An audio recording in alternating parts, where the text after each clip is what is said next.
আজকে যদি শুনেন না বন্যার কারণে অতিরিক্ত মানুষ মারা যাচ্ছে, কালকে শুনবেন কাফনের কাপড়টারও দাম বেড়ে গেছে। হ্যাঁ, এটাই সত্য।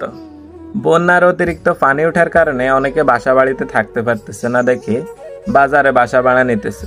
সেই বাসা ভাড়াটাও বাড়াই দিছে, এবং কি 5 টাকার একটা মোমবাতি এই দুঃসময়ে 20 টাকা করে দেওয়া হয়েছে। এবং কি বাসার চুলাগুলোতে পানি ওঠার কারণে মানুষ গ্যাসের সাহায্য নিতেছে, আর সেই গ্যাসের বোতলের দামও দ্বিগুণ করে দেওয়া হয়েছে। এগুলো দেখে আমরা কি বুঝতে পারলাম? মানুষের মধ্যে মনুষ্যত্ব এখন আর নাই। আপনারা যারা এগুলো করতেছেন, আপনারা যে বিপদে পড়বেন না এমন এটার গ্যারান্টি কি? একটা কথা মনে রাখবেন, আল্লাহ তাআলা ছাড় দেয় কিন্তু ছেড়ে দেয় না। তো আমি বলতে চাই, সবাই সবার বিপদে এগিয়ে আসুন, বিপদে মানুষের পাশে দাঁড়ান।